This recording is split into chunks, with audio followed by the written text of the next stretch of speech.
Have I Got News for You is back for another season. Roy Wood Jr., Amber Ruffin, and Michael Ian Black are finding the funny in the week's biggest stories. Have I Got News for You, Saturday at 9 on CNN, and stream next day on Max.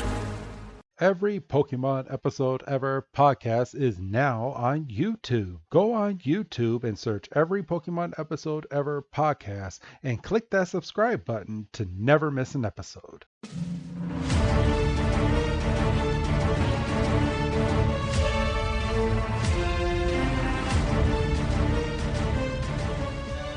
Welcome back, everybody, to another fantastic episode of the Every Pokemon Episode Ever podcast. Man, that just actually rolls off the tongue now. I can actually do it. So I am one of your hosts today, Wrestling Chris G of Sports Entertainment Breakdown. On the other line with me today is the good old school nerd, Dougie Fresh. Dougie, man, how you doing? You know, when we were kids, nerd had a very negative connotation, right? Yeah. You know, yes. big, thick glasses, always reading. You know, got good grades, which for some reason was a bad thing. Nerd, I would almost say nerd is norm now. Yeah, it is. Like if you're not, everybody likes a good nerd. I mean, we're nerds. We're wrestling nerds. We're Pokemon nerds. You know, you're a bit of an anime nerd. I like sports, which is full of fucking numbers. You know, I mean, everybody's a nerd. Yes, they are. Which, you know, and nerds are cool, man, because nerds are gonna rule the world. I mean, you know, power to the nerds. All the technology and shit, but yeah. So, nerd. It hit me funny when you said it, and then I kind of like broke it down in my own head. I was like, "Look, he's not wrong." So yeah, we're power to the nerds, everybody. This is the show for you. And I feel like I don't do this that much, but if you're brand new and this is your first episode, we are going over every Pokemon episode ever known to man, and soon we will be doing movies once we get up to that point. Yes. So we are going to be annotating every single Pokemon episode on a weekly basis. So we will be here for a while. So we hope you stay with us, and hopefully we're one of the more longer running Pokemon podcasts, because I feel like people that do Pokemon review podcasts kind of give up at a certain point. Well, and not just, you know, television review episodes, but I was actually listening to a podcast the other day, which it's out of date now, and it's gonna be way out of date by the time this actually goes out. The most recent Talk to the Audience from the fellows over at Talking Simpsons. Yes, they're talking because their full-time job is podcasting. You know, they've gotten enough steam on their Patreon that they were able to quit their jobs and become, you know, full-time money-earning podcasters. And one of the hosts was opining about these celebrities that have started podcasts. Most specifically, podcasts that started up in the quarantine. Yeah. And he says, well, I'm listening to some of these podcasts, and they're on here talking about season finales and taking a break and coming back for season 2 or whatever. It's like, no, that's not the contract we signed. The contract we sign as podcasters is we release an episode a week, at least, in infinity. Yes. Like there is no break. Now, this is kind of rich coming from us, considering our main podcast, Sports Entertainment Breakdown, just came back from a month-long break. However, I think we get a pass because wrestling's never going to go away. No. Wrestling will never stop. And if we're on there every week talking about every show that goes out, our quality is going to dip. Yeah. So I mean, we need the break, but what's good about this podcast is if you like listening to our voice on a weekly basis, even when we go on our breaks, these podcasts are still going to be dropping. Yeah, these So, these podcasts are going to outlive everybody, and it's yeah. just the nuclear bomb's going to hit one of these days, and it's just going to be a bunch of cockroaches running around listening to podcasts. Hey, did you hear this week's episode of E-Peep? E-Peep. Hashtag E-Peep. Get that trending in a month when this goes out. Well, I've already started it on Twitter, which by the way, shit. which by the way, everybody, go ahead and follow us on Poke Breakdown on Twitter. We don't have many followers right now, but go ahead and get the word out because we know you're listening because I see some of the numbers. So get the word out. Tell your friends to tell their friends that we're going to be doing this and we are in it for the long run. So hell, tell your enemies. We don't give a shit. Just tell people. Yeah, for real. Get into a fender bender with somebody, and as you're screaming, go. You should follow SCB or E-Peep on Twitter, and they'll be like, "What the fuck's E-Peep?" And they just look it up. Every Pokemon episode ever, dickhead. So don't be Ash. I know. Well, I think we were all Ash at one point as a child. Well, probably. I choose not to think about that. Pardon me. I choose not to think about it that way, but you're probably right. Well, I know I was an Ash. Wow. I was a huge. Shut up. So yeah, let's go ahead and get on into this episode. Today is episode 9. It is titled The School of Hard Knocks. It was released in Japan on May 27th, 1997, and here in the U.S. on September 18th, 1998. And at this point, we like to give historical moments to the U.S. release date, unless something really tragically happened. Then we go with the Japan date. Like a couple weeks ago. Yeah. Yeah. So. Starting off this week, I'm gonna switch it up a little bit. I'm gonna have Doug start the historical event this week, and then we'll go into my historical event, and then we'll dive on into this week's episode. Which is smart because yours is more positive than mine. But mine shoots off an interesting discussion that there are numerous things that you could read about if you're curious. So, on September 18th, 1970. Jimi Hendrix died in London at the age of 27. Oof. Now, if you're familiar with Jimi Hendrix at all, I'm sure you think of his masterful guitar playing, the Star Spangled Banner at Woodstock.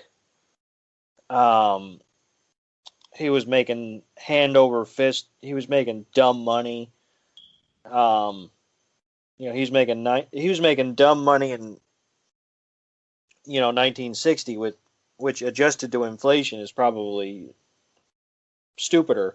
Band of Gypsies, Jimi Hendrix Experience.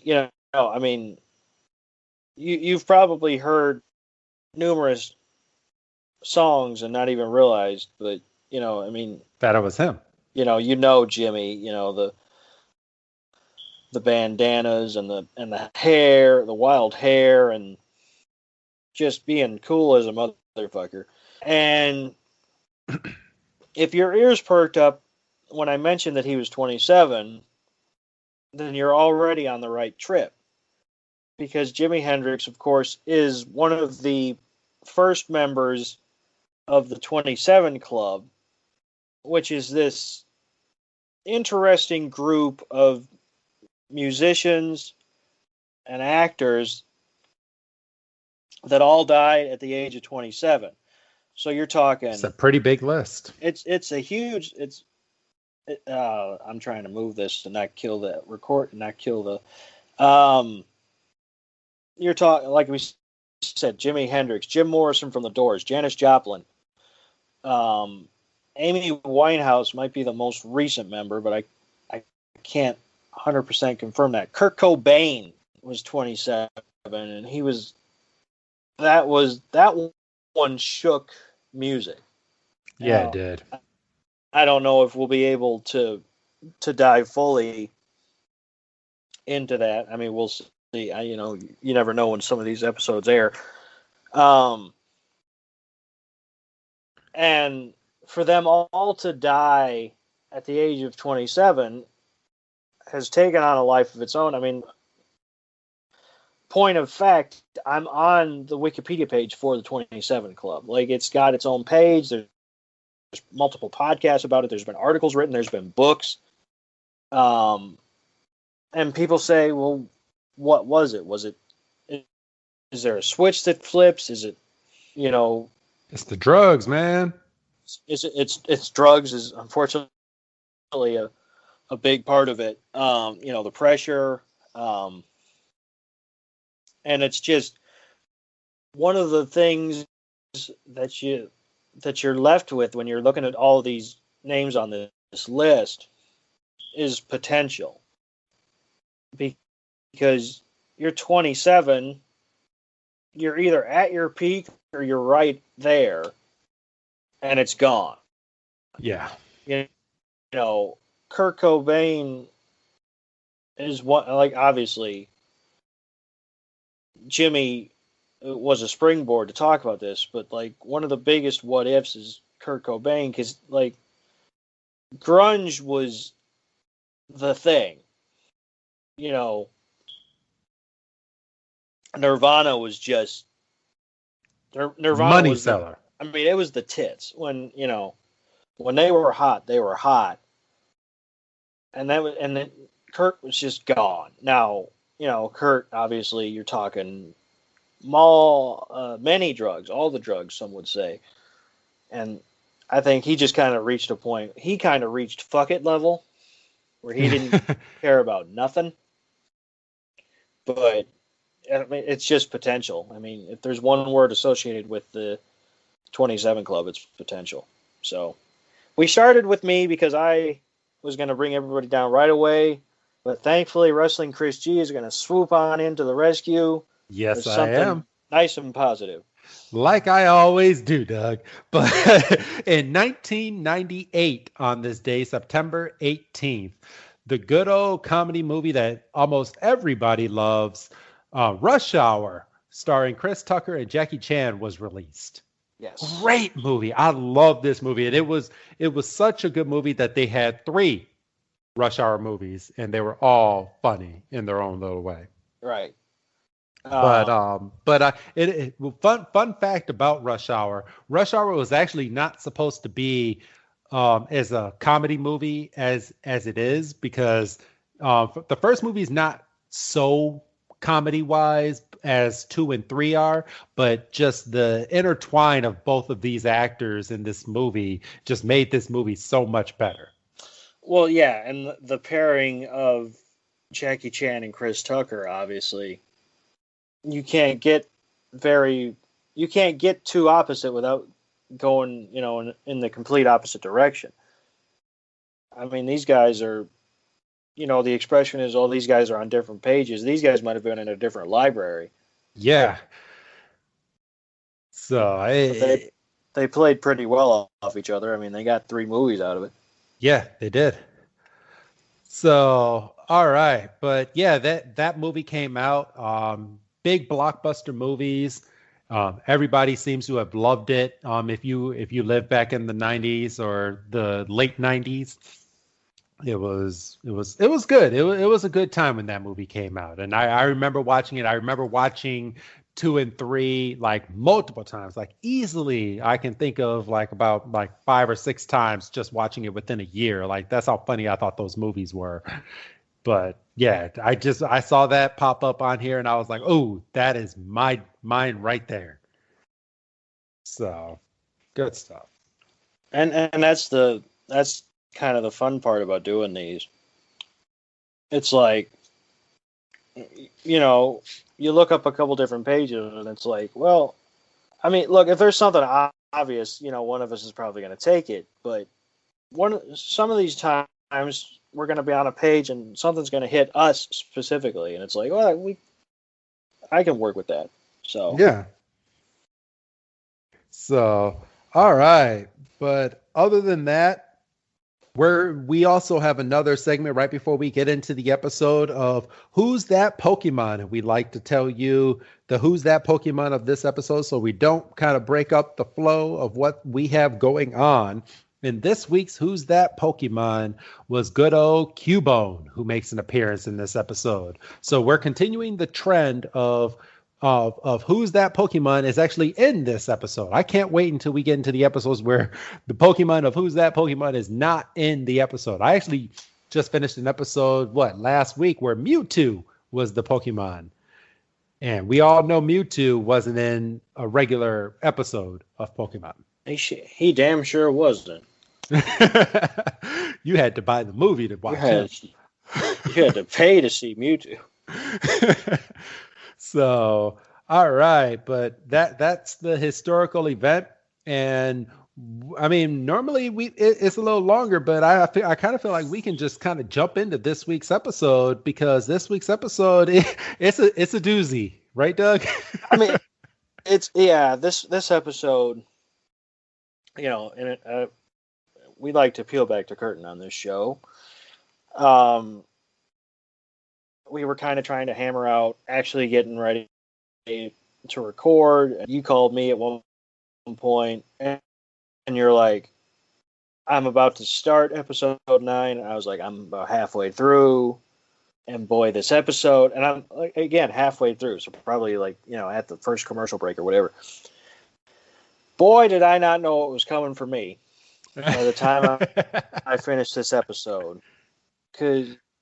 And we'll expand on it, but this episode gave me a headache. Yeah, because you say, "Oh, was it lighting effects? Was it sound effects?" No. We'll get into that on the Porygon episode. But this episode gives you a headache because this episode kind of breaks Pokemon logic in fold. Right and I'll tell you, it breaks it because it brings it up. Yes. It brings it up specifically to tear it apart. Like to say, yeah, Pokemon can be weak against this, but that doesn't always mean that your Pokemon's going to win. So what the fuck are we doing sitting here? I mean, why even have weaknesses? Because if your Pokemon's on a high enough level, you can still wreck some people. Facts. So, and I know you haven't played a regular Pokemon game in some time. I think your time is coming though, because I'm not gonna lie. I think at some point within the year, I'm calling it on this podcast. I'm calling it within the next year or so when you're down on your video gaming, because I think you have a year off of wrestling. I have a year off for wrestling, but I just started Madden 21. That came out this week.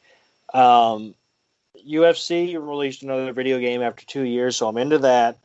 Have you played it yet? I have played it. I'm already the heavyweight champion because I'm fucking just out here knocking motherfuckers out. I was thinking about getting that game, and I know this is not the podcast, but I really was thinking about getting that game. My son wants me to get that game. The last UFC game that I played was UFC 2. So this is obviously the 4th one. Have they taken major step forwards from just being the same moves over and over again from the second game? I mean, no. But the training's a little more in depth, which is nice. I mean, and I'm not a kind of guy that wants to get into a 3-round technical, I'm going to submit you. I think my quickest fight was 6 seconds. Because I know what to hit and I know how to knock you out, and that's what I give a shit about. I don't care about tapping people.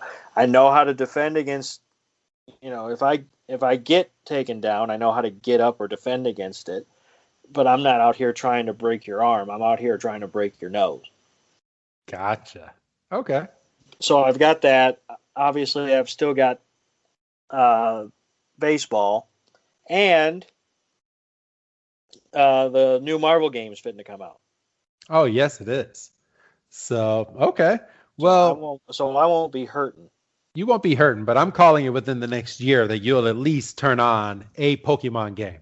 But then next year the Suicide Squad's getting a game.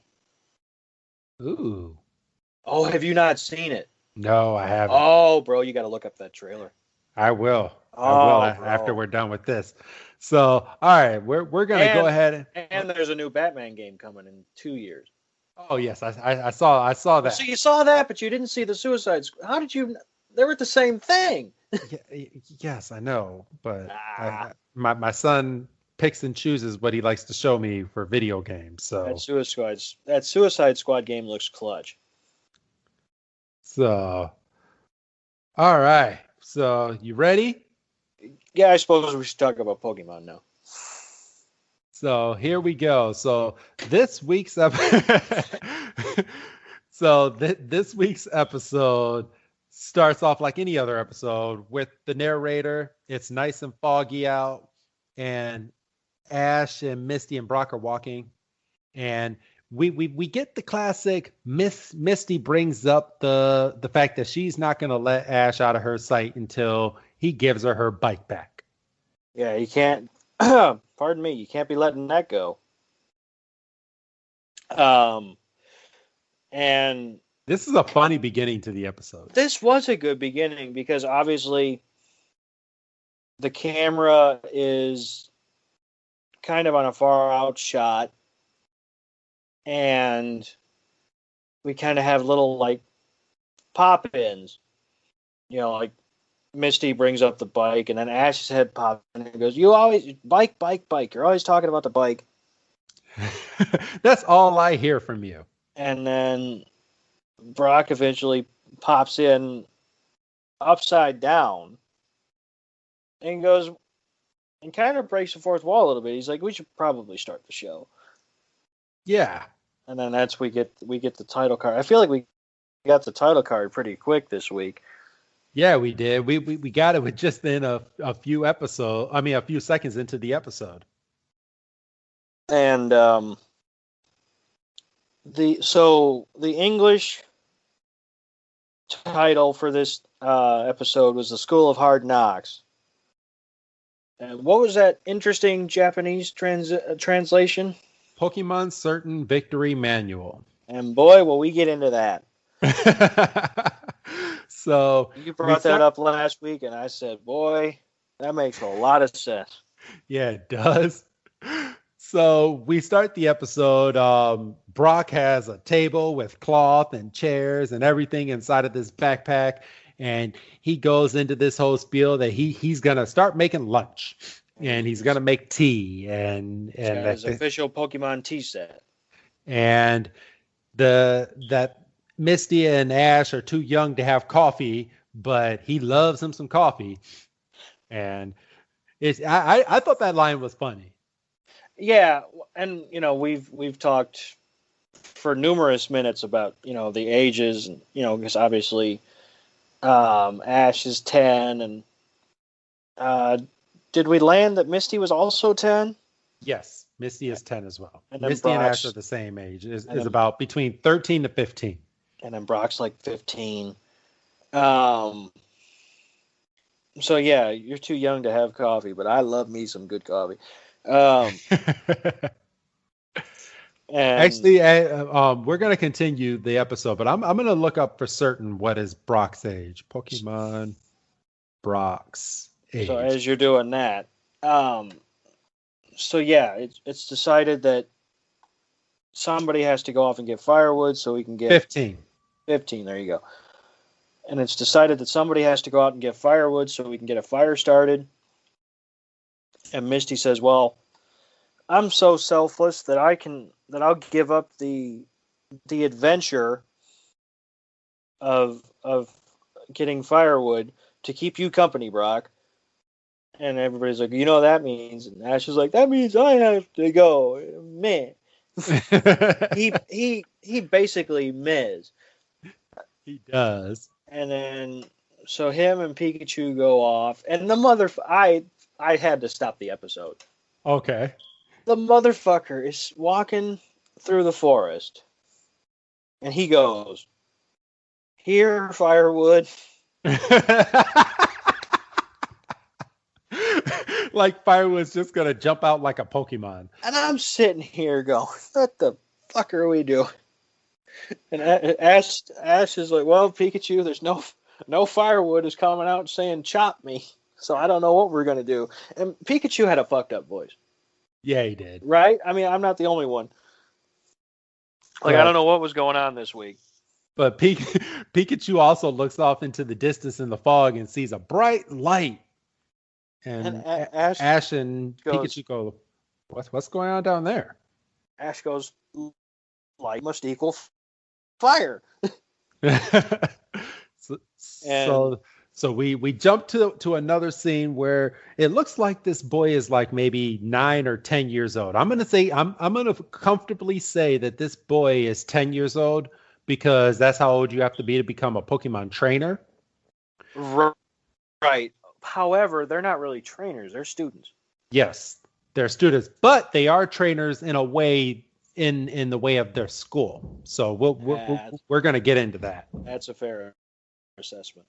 So there's this little 10-year-old boy. He's on a treadmill, and while he's on a treadmill, his little colleagues or classmates are sitting there and testing him when it comes to his knowledge of Pokemon. And one of them holds up a Pokemon card that is Pidgey. And I want to depict this part of the episode because I hope you would. Because it's this part of the episode where they're kind of meshing in, like they know you're watching the show now. They know you're playing the video game, and they got the cards. And you got the cards. So they actually put all of that into this episode, and it's actually pretty fascinating because they actually give Pokemon levels. Oh, bro, I didn't even catch that. That was a great catch.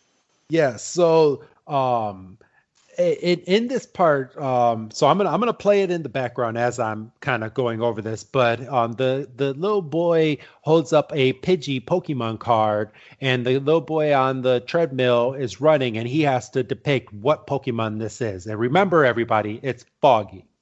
I don't care how foggy it is.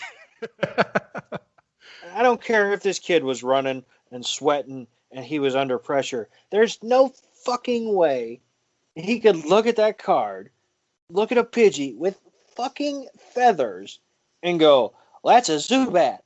Fuck right off. That Pokemon looks nothing like a Zubat. But in his defense, we find out why he's doing what he's doing a little bit later on in the episode. Well, that's true, but he could have said Spearow. A Butterfree. A Butterfree. It's a Metapod. Fuck right off. But yeah, so at this point, he does say it's Pidgey, and he goes, at level 5, he learns Sand Attack.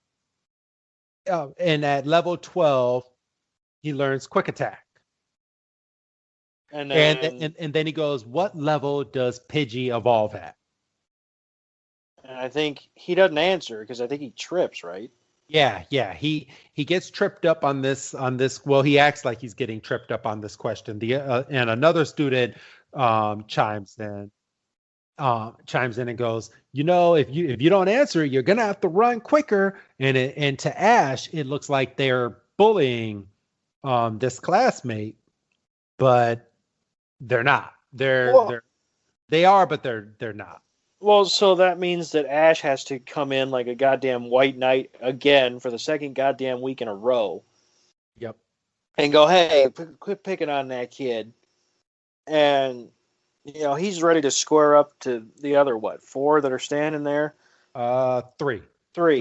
And Misty, fucking out of nowhere, is like, "Yeah, Ash, you tell him." And she's willing to stand by his side. And then Ash goes from trying to be White Knight to being like big dick energy, going, "Well, Misty, this is between me and these guys. You stay out of it." Fuck right off. And Misty's 100% justified in her reaction of, all right, I'll be there to carry you out when you're getting your ass kicked 3-on-1. Oh, and by the way, and I misspoke. There because we get a far shot during this scene, and there's five Of them. There's five other students, and then the sixth one is the one that was running on the on the treadmill. So yeah, he definitely would have gotten his ass kicked. Yes. 5-on-1. And Misty has she has bigger balls than Ash.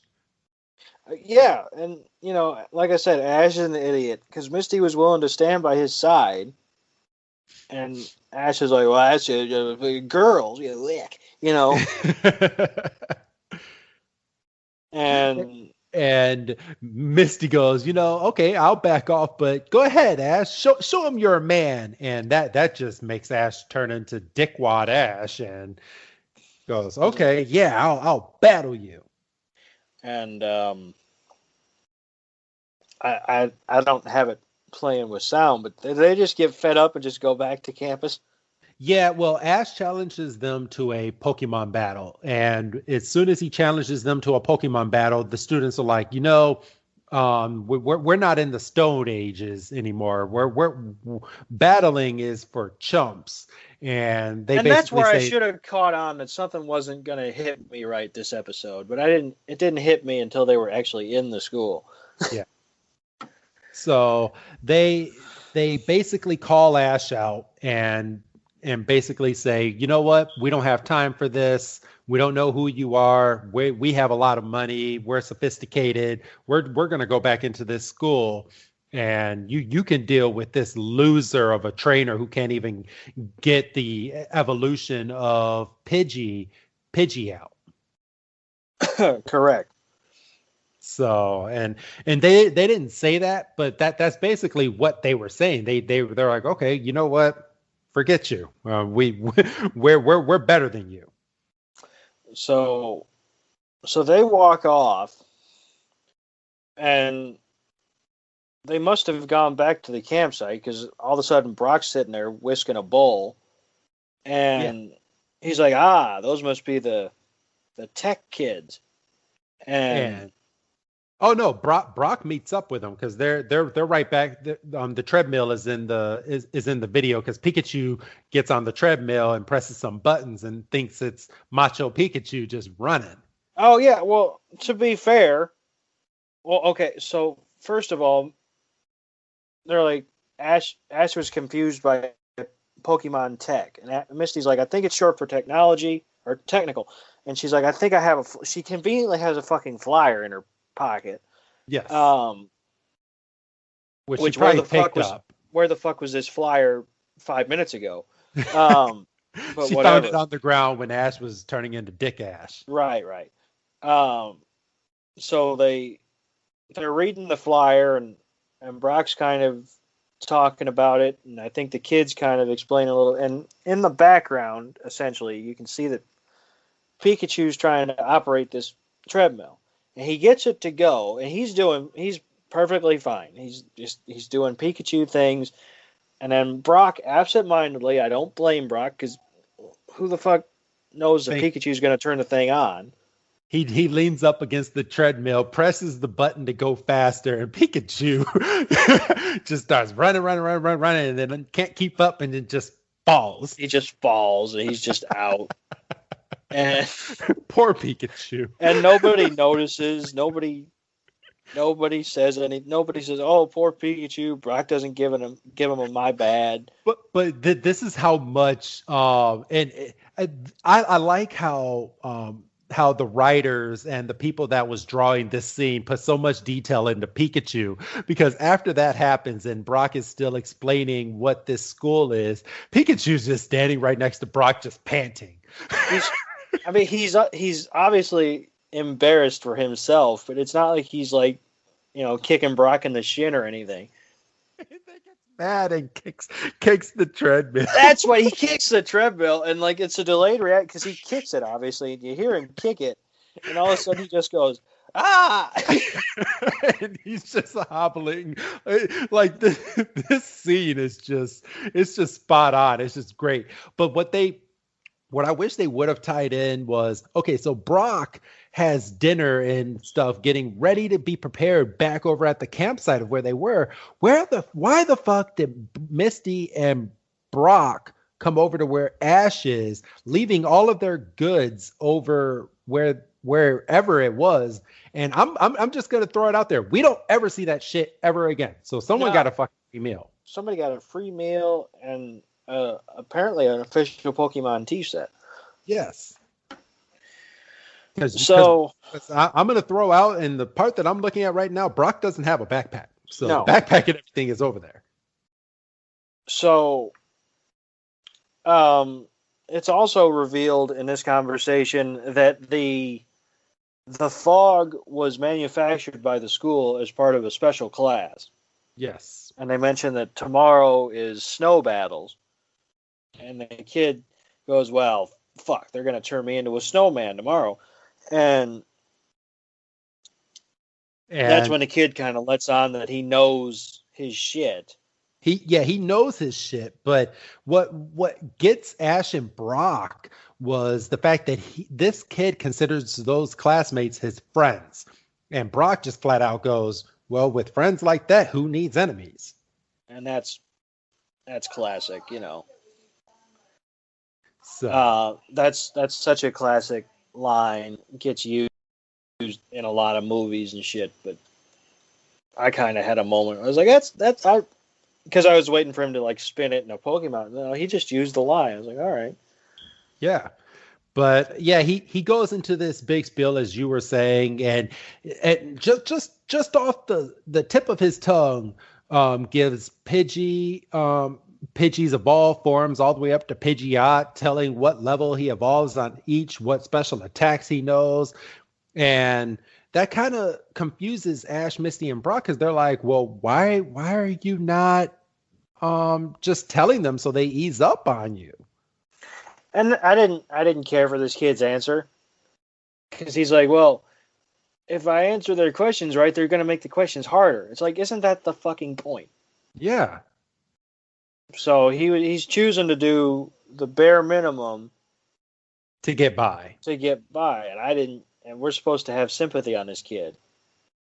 No, you're a slacker. You're not a victim. Well, I mean, when he's a victim, but he's still a slacker. Yeah. So, and then he points over to a kid that's sitting at a tree trying to learn his Pokemon encyclopedia, and this kid looks like he's like 20 years old. He's going nuts, and he looks like he has some. Old. Well, he has little stubble. Like they gave him stubble, and he has like a little mini beard growing in. And he's wearing glasses, and they do the classic like line going in a circle, showing that they're like hypnotized. Yeah, that's it. But they say he's in the beginners league, but he's been there for a long time. Right. And he's like, well, students don't want to admit defeat and go home, so they're just trying to stick it out. So, but here we go. They go, all right, well, what? So they want to, Ash, Misty, and Brock now wants to meet the person that's in charge of this whole rigmarole, and the little student takes out a card out of his front designer jacket pocket. What is that thing called? Little suit coat. Yeah, suit coat. And it's a picture of this girl named Giselle, which we'll find out later on. And Ash and Brock just look at this girl and just start oogling all over her. And I'm not going to let us gloss over the fact that this kid just has a card. It's a picture. He has a picture of this girl who was not posing for this picture. No, it was a creepy photo. He snapped a photo, and you can see his shoulder in it, like he was walking past her and took out his camera and just took the photo. So we're not going to gloss over the fact. So again, creep, and we're supposed to have sympathy on this kid. And we're only goddamn almost 9 minutes in. It's fucking ridiculous. So Ash and Brock basically pop boners at the same time, and they're fully flushed, and they're just like, she's I think one of them says Purdy. I don't know. Yeah. I can't remember which It was one. Ash. Ash goes, "Ooh, she's pretty." And I was like, motherfucker. And Misty gets jealous. Basically, I mean, she doesn't come out and say it, but she's like, I paused it right as she's blowing up on him. And then we go to, and then she starts storming into the school. She stomps off in the direction of the school. Like, she's not running. She's not skipping. She's boom, boom, boom. Like, camera shaking and shit. And then we cut over to Jesse and James looking off into the far distance at Ash, Misty, and Brock. And then we get a background that they also used to go to this school. They did. So, because of course, I mean, we find out later on, but Jesse and James, even though they try to get off with Team Rocket money, but Jesse and James grew up very, very, very rich. Both. Yeah. I mean, we kind of had to connect the dots. I mean, it wasn't hard to connect, but Jesse and James apparently were also born with silver spoons in their mouth. Yes. And they said, well, we were getting ready for our final test, and we went out to celebrate, and it went in the opposite direction, and we got the lowest scores in the history of the school. And they were down, and Meowth's like, well, think of it this way. You were at the top of the bottom. So. And apparently that was good enough to turn their mood around, because we failed, but we failed the best. It's at this point that we had the Who's That Pokemon, and as we said earlier in this episode, it is good old Cubone Bone Bone. Which is a bit odd, because at this point in the episode, we haven't seen him yet. No, but they're keeping up the prestige that every single Who's That Pokemon is in the episode. So, which is something. So at this point, we're just waiting to finally see him. Right. I mean, we've seen him, but we need to see him in action. Yes.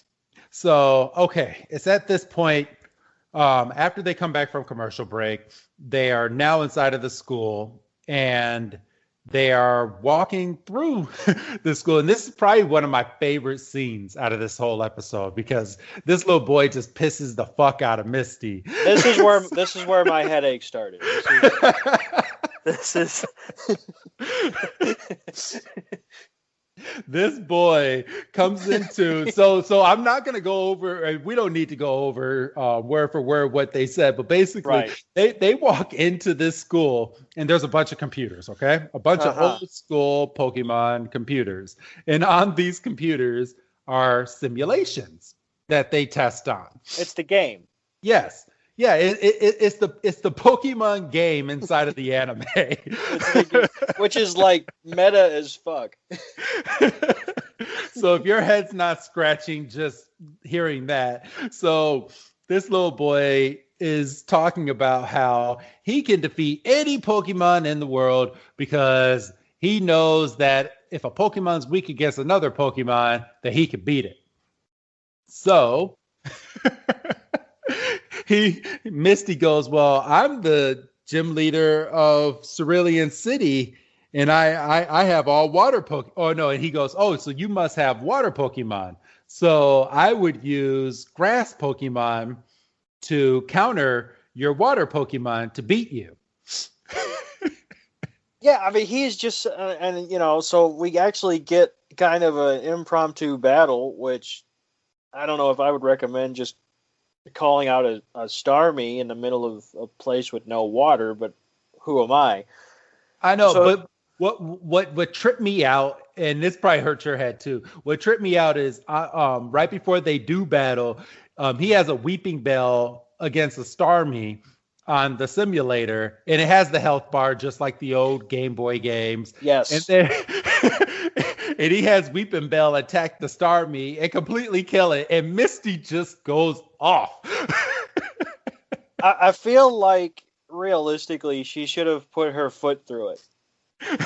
Because this Weeping Bell just wiped out her Starmie in one hit. It was a one-hit knockout. Now, I will say, we've established in the Cerulean City episode that Starmie is obviously the evolved form of Staryu. Yes.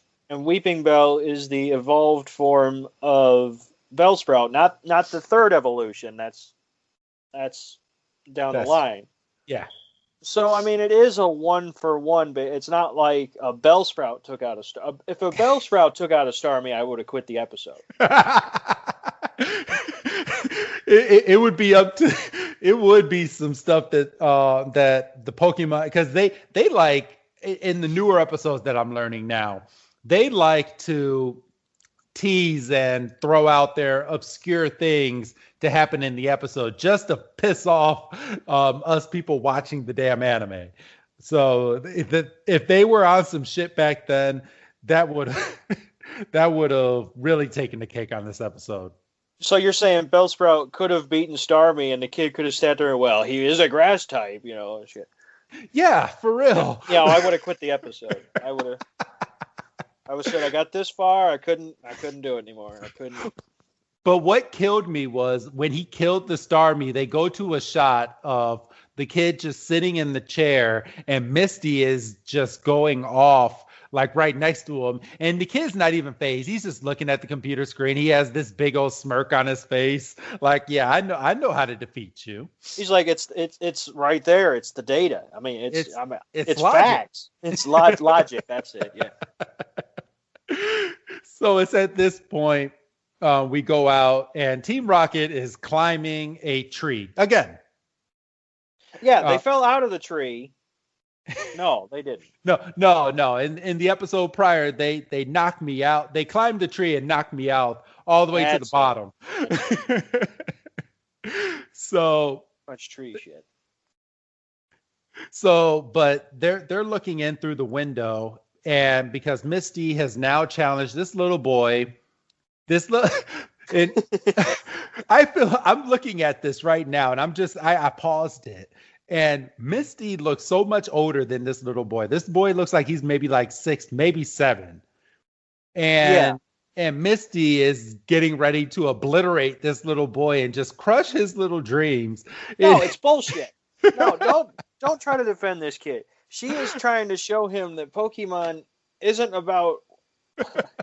I'm trying to wrap this episode. It sounds like I'm trying to wrap this episode up, but it's just. I mean, the kid is supposed to rile you up, right? I mean, obviously, I don't know how he was supposed to be taken back when this was new, but obviously, we're sitting here doing this rewatch, so we've got the benefit of hindsight. So we know that this kid, like you said, is about 6 or 7. Yes. So all he really is doing is going by what the computer told him. He doesn't know about, the logistics of an actual battle. He just, the computer says I can beat you with this. I should be able to beat you. Exactly. Never mind the fact that Misty is a semi-professional gym trainer and knows what she's doing. So it's at this point they're throwing out their Pokemon, and in their defense, they picked the exact same Pokemon that was in the simulation. Right. So Misty throws out her Starmie, and he throws out his Weeping Bell to get ready to battle. Right. And Misty has no choice. She's like, we're going to teach this little brat about Pokemon. Starmie, go.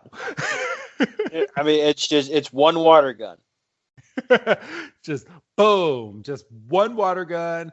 Weeping Bell goes flying in the air, and this boy is stunned. So I almost quit the episode 5 minutes ago. I almost quit it here because he just had this. He was dumbstruck. He goes, "Well, it's Weeping Bell should have the advantage." Fuck your computer. So he then learned. Okay, I'm actually jumping ahead. So Giselle at this point walks into the room. Right. And we finally see her in person. Right. So how old do you think this Giselle is? Because looking at these kids, these boys that are right behind her, she has to be at least, 13, 14, or 15? Yeah, I was actually thinking 13 before you said something. So we said this off air, but it's kind of creepy that Brock being 15 was oogling over this girl, unless she is 15, but just I don't know, and it makes me feel itchy. It makes me feel real itchy because she has a very, very, very short skirt. She has all these teen boys all around her who I'm guessing they must have a thing for her too. Is this girl the only girl in this damn school? I mean, you'd think so, just by the fact that everybody's drooling. I know. I mean, that's kind of, it's like, oh, a girl, yeah. And then we have Ash giving the old googly eyes and Brock getting the little red crayon across the nose because he's all smitten now. Right. Looking. But yeah, Giselle goes into full mode and basically tells him, he's like, yeah, your Weeping Bell would have an advantage against the water Pokemon. But if the water Pokemon is at a higher level, then your Pokemon can get beat. I mean, logic, okay? I mean, this was a very inside baseball episode because and we talked about it earlier. They showed a Pidgeotto trading card at the beginning of the episode. Yes. This is just selling you on all of their products in one episode. Yeah. I mean, we just saw the game on a computer.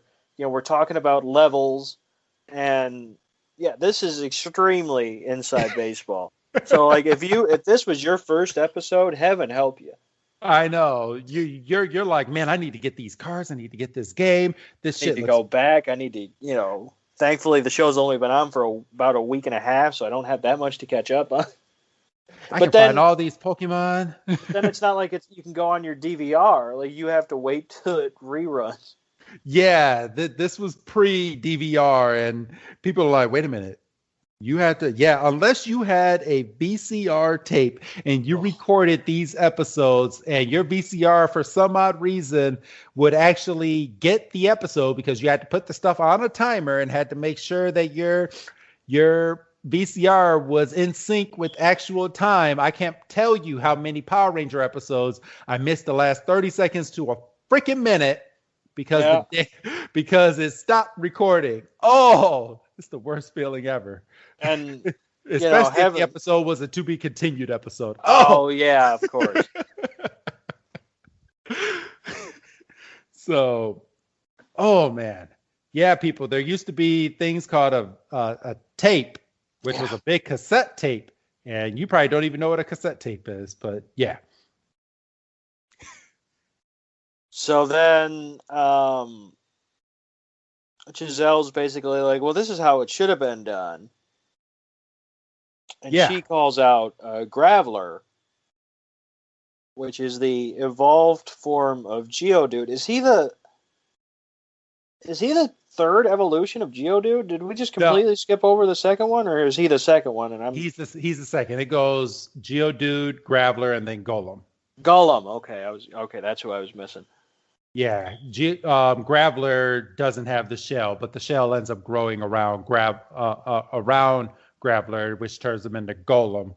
But hey, I'm gonna fuck with your mind a little bit too, Doug. So in Pokemon Sun and Pokemon Moon, Golem gets another form. Oh dear! It's called the Alolan Golem, and his shell turns into a cannon, and he harbors these like big cannonballs inside of his body, and then he shoots those cannons out as an attack. Well, that's just cheating. It's awesome. I mean, we all accepted that Blastoise just had 2 water cannons in his shell, but I mean, we might as well just give him a gun. Oh, but Blastoise has a new form too. It's called Mega Blastoise. Oh, for goodness sakes. And they take both of those cannons and they combine it into one, and it's one big cannon above his head. He is awesome. Sure it is. And then Beedrill has a mega form where his feet turn into little stingers, and Charizard turns into a black and blue Charizard, or a really funky looking red and regular red Charizard, and then Venusaur just looks like a regular Venusaur, just with extra binds on him. Just with extra. Yeah.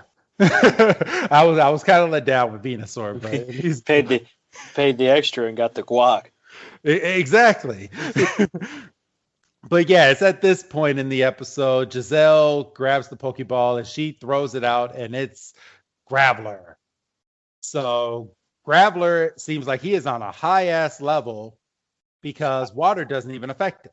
Yeah, I mean, judging by the way he just completely housed Starmie, I got the impression that he was like right up against the line.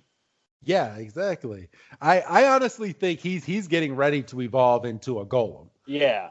Because this Graveler, he jumps in the air, jumps down. Starmie jumps away from him like, oh, fuck, and then tries to spray water gun at it.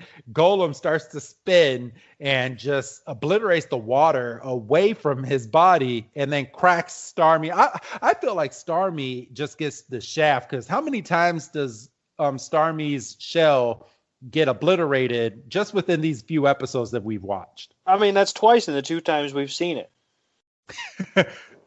But it what I do want to point out, Doug, and I know we're right up against time, but we'll get through it. But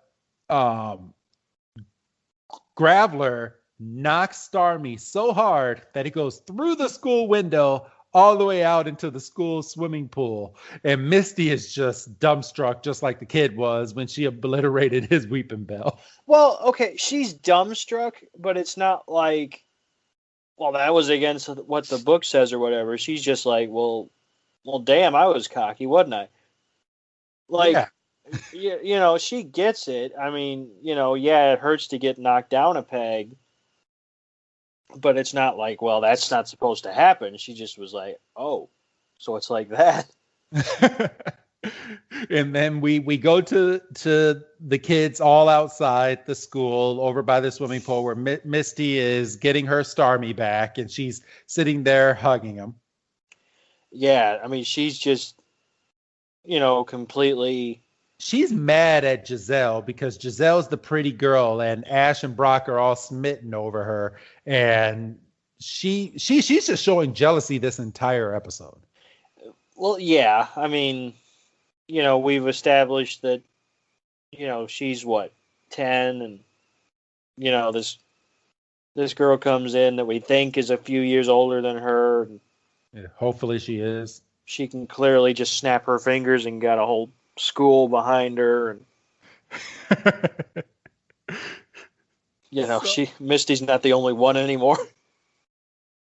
I know, and Giselle just has no chill either, because Misty is like, well, my Starmie just got done battling, and you just come in and you throw in a Pokemon that should be weak against water type. So Misty's kind of confused at this point too, and Giselle's like, yeah, Graveler is weak against water, but when you have the right trainer and you train it and it's at a high enough level, it can beat your Pokemon. This is bullshit. Didn't we just have the same discussion about AJ last week? Yes, we did. This is bullshit. And but what pisses me off is, did she not just beat Weeping Bell the exact same way? Right.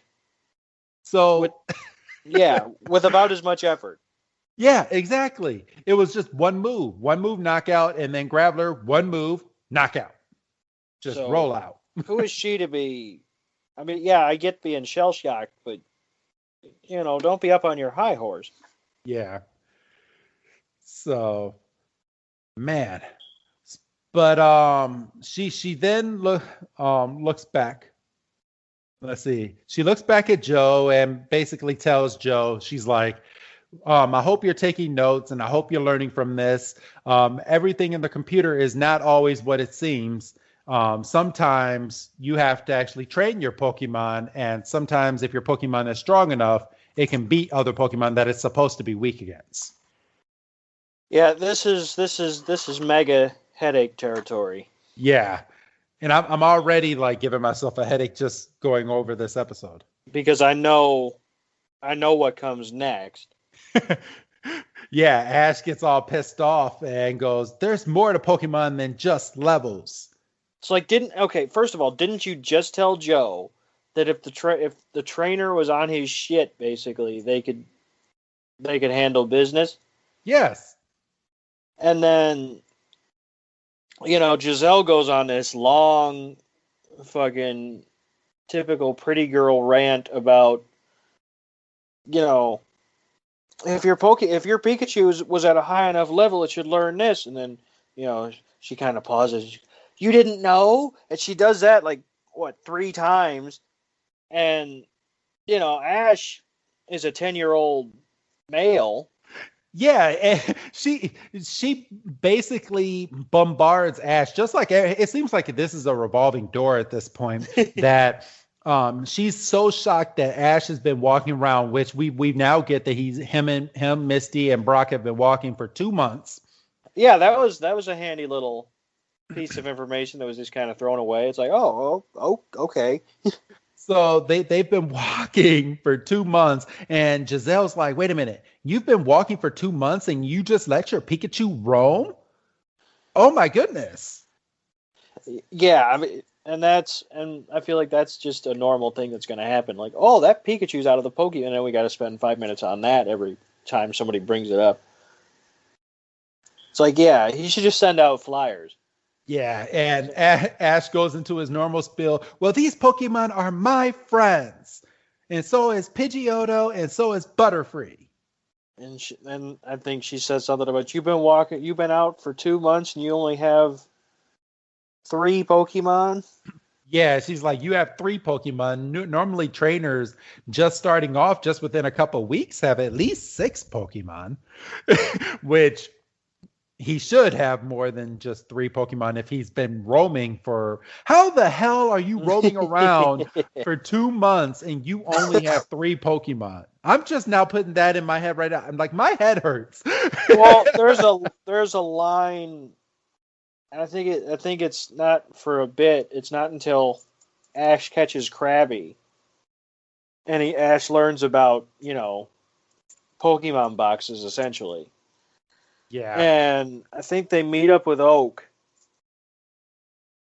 And Well, no, they, and this is at a further. So after Ash gets Squirtle, Bulbasaur, and Charmander, he finds a Krabby on the beach. He catches Krabby, and as soon as he has Krabby in his hands, it just, the Pokeball vanishes. Right. And then he goes in. Brock has to then tell him, "Well, you can only have 6 Pokemon." And then I think there's something later where they meet up with Oak, and then I think it basically becomes a dick measuring contest between Ash and Gary. Yeah. And it come to find out that Ash actually has more Pokemon, but Oak goes, "Well, they're basically all Tauros from the Safari Zone," which... Yeah, or how about when he caught the Krabby and then Professor Oak pulls the computer screen over and Gary has a bigger Krabby that's like 3 times the size of his. But to make a long story short and get us back on track, Ash says something to the effect of, "I go for quality, not quantity." Yeah.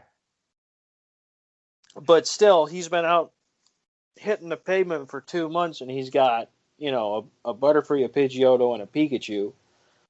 And again, I'll bring it up every time it's relevant. Motherfucker just caught a wild Pidgeotto. Yeah, he did. Motherfucker, So they end up having a little bit of back and forth banter, and we don't have to go through every last line that they talk about. But Ash starts to get big dick again and goes, "You know what? I'm gonna show you. So I want to challenge you to a battle." And this is where we get Cubone thrown into the picture. Right. So it's going to be Cubone versus Pikachu. Cubone is adorable. Yeah, he is. Putting that out there. So Cubone at this point is battling Pikachu. Pikachu goes in for a Thunder Shock, and this Cubone must be a high level because he just twirls his little bone around in a little circle and just obliterates the Thunder Shock away from him. Yeah, I mean, just like, it didn't even break a sweat. No, just and to show he didn't break a sweat, he after Pikachu's done with the Thunder Shock, he takes the bone and goes, "Give him!" and just points it at Pikachu and Ash. Pikachu are just dumbfounded. They're like, "What?" And Giselle's like, "Yeah, you didn't know that Cubone is a ground type Pokemon and he's not weak against electric attacks." And then friggin' we devolve into schoolyard tactics. Pikachu's literally pulling a mean face. And Cubone fucking clubs him. Yeah. He just said, bah! He just. Pikachu doesn't know how to do scary face yet. And just, bah! It just takes his bone and just smack. And then Ash gets on his high horse. Well, no, that's not yet. So he hits him to back him up, and then Giselle calls out for Boomerang. And knocks Pikachu. And knocks Pikachu out. And Ash gets on his high horse. Basically, if this was a football game, Ash would have thrown a flag for illegal maneuver, which is bullshit because that's a legitimate move. Yeah, he's like that's not fair. That throwing that thing is a cheap move. No, it's an attack by Cubone. And then Giselle actually says, and I love that she says it, she's like, it's an actual move, and it's actually authorized in the official Pokemon book. Which you would think the way Ash studies film and relies on his Pokédex, you would think he might have this guide. Yeah, exactly. But he let's see, he throws the Boomer, and then he goes to. I let it play, thinking I was. But okay, so he throws the boomerang, and then Pikachu gets up, and Cubone again throws a second boomerang at Pikachu, and Ash is about to lose his shit. He's like, Pikachu! And Pikachu is still not knocked out, but then gets right back up. And then Giselle goes for a third boomerang, and Pikachu's like, I'm not getting hit by a damn bone. A third time, jumps over the boomerang, runs over to Cubone, takes Cubone's mask, and turns it backwards on Cubone. and then he bites Cubone's tail, scratches the belly, basically delivers a Kinshasa knee. And then here comes the boomerang back at Cubone and just knocks out Cubone to make Cubone cry to finish off the battle. Now, and see, here's where I get a little, I don't know what the proper word is. I think Ash was a dickhead here. Why? Because those weren't moves. No, they weren't. Pikachu was just in a street fight. Well, no. Technically, Pikachu used Scratch, Pikachu used Bite, and Pikachu used High Kick. Fuck you, High Kick. Hey, that's a move learned by Hitmonlee. Fuck you, High Kick. What Pokemon? What Pikachu? Fuck you. I mean, high kick is a move, and it's officiated in the Pokemon book. Yeah, I want to see a Pikachu with high kick equipped. Fuck you. Fuck you. I'm going to go to my game and teach my damn Pokemon Pikachu high kick, and then I'm going to get you a damn Pokemon game and play you. Your games aren't reliable. Your games are cracked. No, they're not. Yeah, they're bullshit. Not all. No, I have legit Pokemon games, but I do have a hacked Switch. I have one hack Switch that I get unreliable Pokemon from, but then I have a legitimate account. Because you have to, otherwise you wouldn't be able to do anything. Yes. Because the Pokemon people are sons of bitches when it comes to their Pokemon and having illegitimate Pokemon. So... But back on track with this, Giselle calls Cubone back into her Pokeball and then calls this battle a once-in-a-lifetime type of battle and tells all of her students not to get used to battles like this, which I think is kind of cheap. Well, no, because that was a street fight. Yeah. yeah, you don't want to try battling like that, because if you get in a structured environment, like a officially licensed gym or the Pokemon League, you're not going to be able to just do that stuff. Bare knuckle fight. But what kind of made me mad was she actually said the line, and this episode is so back and forth. Like, I think if they were to go back and redo this episode would be so much different. But she says, I didn't know Pikachu can do any other attacks other than electric attacks. Like, yeah, that was kind of dumb. Like, wait a minute, hold on. Aren't you supposed to be the one showing all of them and being on higher levels and just... Yeah, didn't you just use a Graveler to destroy a Starmie? Like, what are we doing here? Like I say, headache episode, big time. Yeah, very, very, very big. So, and I didn't clock this when I was watching it, but, it's kind of running, and I'm picking up things. What's that? Team Rocket just showed up, and there's 3 minutes, 45 seconds left in the episode. Yes. What the fuck? So, yeah, Team Rocket ends up putting smoke into the school. So, and the students think that it's like a fog machine that kind of went wrong inside of their school. But then Team Rocket comes out, they do their little spiel, and they try to steal the Pokemon again. Yeah. And Giselle then says, "Oh, you guys are the ones that got the worst grades ever." Yeah, apparently they're legends for the wrong reasons.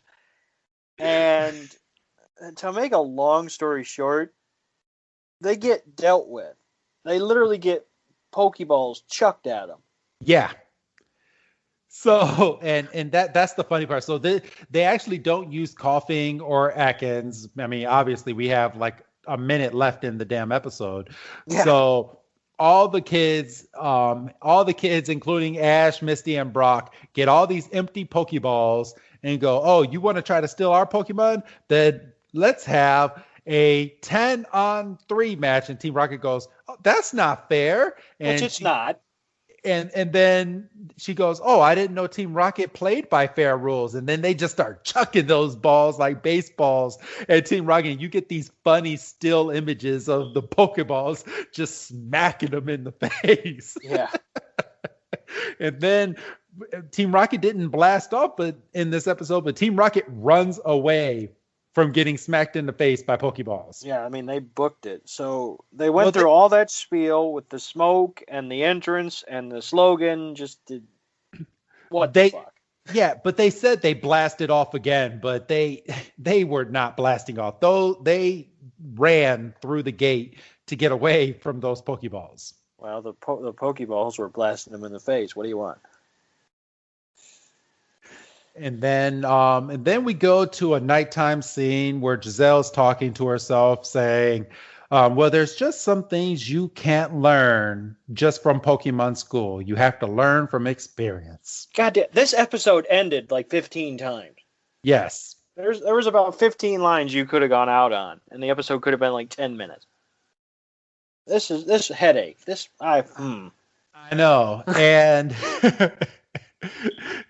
and the little boy finally gets up enough courage to start talking to Giselle. Like, he actually walks up to her talking about how he wants to become a great Pokemon trainer, and he's going to do the best thing that he can to become that great Pokemon trainer.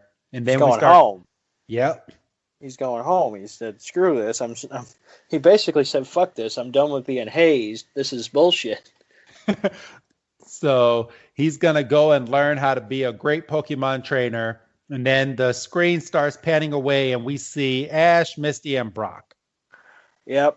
And I'm a little behind on that. You're actually a little ahead of me. Sorry.